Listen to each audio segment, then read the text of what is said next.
अजय टिन्नी के बेटे ने किसानों पे गाड़ी चढ़ाई, 4 किसानों की मौत हुई। उसके बाद पत्रकारों को धमकी दे रहा है, मोबाइल छीन रहा है, गाली दे रहा है। तो अजय टिन्नी के खिलाफ किस तरह की मांग कर रही है कांग्रेस और क्या? देखिए, किसी मॉल में अगर एक दुकान जलेगी तो स्वाभाविक है पूरा मॉल जलेगा। कोई ये सोचेगा कि उसकी दुकान जल रही है, मेरी नहीं।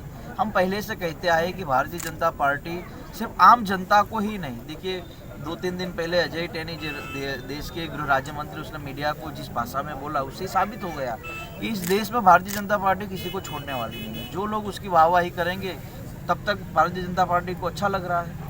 कांग्रेस पार्टी ने लोकसभा में भी कहा कि आप इसका इस्तीफा लीजिए। क्यों भारतीय जनता पार्टी उसका इस्तीफा नहीं लेती? भारतीय जनता पार्टी उस पर एक्शन क्यों नहीं लेती?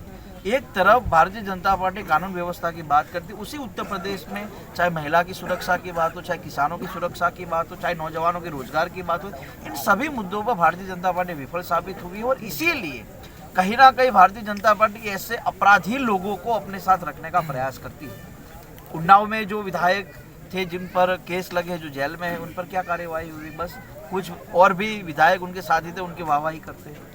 अजय टिन्नी को लेकर एक बात बहुत स्पष्ट है कि 4 किसानों की हत्या का जिम्मेवार वो आदमी है और इसीलिए उस पर कार्यवाही होनी चाहिए और भारतीय जनता पार्टी को उस पर कार्यवाही कर खुद भारतीय जनता पार्टी किसानों की हितैषी है या नहीं वो तय करना चाहिए। महाराष्ट्र और बंगाल की तर्ज पे उत्तर प्रदेश के चुनाव में भी आईटी कूद चुकी है। ईडी और सीबीआई की आने की बात अखिलेश यादव कर रहे हैं। देखिए, हम तो पहले से कहते हैं कि ईडी हो या आईटी हो, चाहे सीबीआई हो, ये सब भारतीय जनता पार्टी के गुप्त रूप से प्रदेश अध्यक्ष है।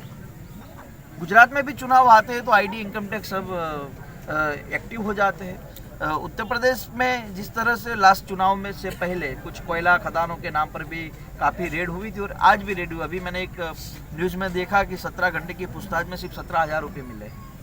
कहने की बात है कि ईडी के नाम पर आप कितने लोगों को डरा पाओगे? भारतीय जनता पार्टी सिर्फ डर की राजनीति पैदा करती है और इसीलिए हमने ये बात तय की है कि कितना भी डराए धमकाए हमें हमारी लड़ाई लड़नी है और उत्तर प्रदेश के लोगों के भविष्य के लिए कांग्रेस पार्टी लगातार संघर्ष करती है। अध्यक्ष जी, कांग्रेस की क्या स्थिति रहने वाली 2022 के चुनाव में? देखिए, हम लोग परिणाम क्या है कि उस पर चर्चा नहीं करते। हम लोग इस बात पर चर्चा करते कि हमने उत्तर प्रदेश के चुनावों में अपनी स्थिति पूरी तरह से मजबूत कर रखी है। जिस तरह से हमने यहाँ पर महिलाओं की बात हो, किसानों की बात हो, छात्रों की बात हो, इन सभी मुद्दे पर उत्तर प्रदेश को अपने तरफ कांग्रेस पार्टी जो आई है और उसमें यहाँ की जनता का प्यार प्रियंका जी के साथ अद्भुत बना रहेगा। उत्तर प्रदेश में कानून व्यवस्था को लेकर आप लोग लगातार निशाना साधते हैं, लेकिन सीएम साहब ये कहते हैं कि उत्तर प्रदेश में कानून व्यवस्था पहले की सरकारों से बड़ी बेहतर हुई। फिर 50 जिलों में धारा 144 लगाने की जरूरत क्यों पड़ी? अगर आपके प्रदेश में, आपके शासन में कानून व्यवस्था मजबूत है तो महिलाओं की सुरक्षा को लेकर क्यों सवाल पैदा हो रहे हैं? अगर आपके राज्य में आप ही की सरकार के गृह राज्य मंत्री किसानों पर गाड़ी चढ़ा के उनकी हत्या कर देते हैं तो क्या आपकी कानून व्यवस्था उस पर काम नहीं कर सकती? देखिए, ये सब कहने की बात है और योगी आदित्यनाथ जी क्या बोलते हैं, ना उनके पास इस प्रदेश को लेकर कोई विजन है। योगी आदित्यनाथ जी के पास इस प्रदेश के नौजवानों के लेकर ना कोई प्लान है। योगी आदित्यनाथ जी के पास इस देश के और खास तौर पर इस देश के सबसे बड़े राज्य के सुखाकारी के लिए, समृद्धि के लिए कोई आयोजन ही नहीं है। आप देखिए कि यहाँ की सरकार में भी आपसी लड़ाई चल रही है।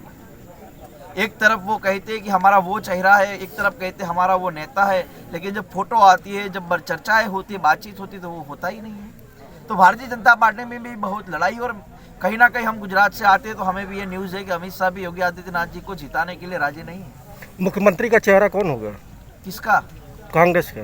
कांग्रेस पार्टी का चेहरा उत्तर प्रदेश के 22 करोड़ लोग हैं। ये चुनाव भाजपा कांग्रेस के बीच नहीं है, भूल जाइए। ये चुनाव भारतीय जनता पार्टी के खिलाफ उत्तर प्रदेश की 22 करोड़ जनता लड़ने वाली है। उत्तर प्रदेश की वो महिलाएं लड़ेगी जिनके साथ अपराध होते हैं। उत्तर प्रदेश का वो किसान लड़ेगा जिसके साथ अत्याचार होते हैं। तो चुनाव तो स्पष्ट रूप से भारतीय जनता पार्टी के खिलाफ उत्तर प्रदेश की जनता के आवाम के बीच है।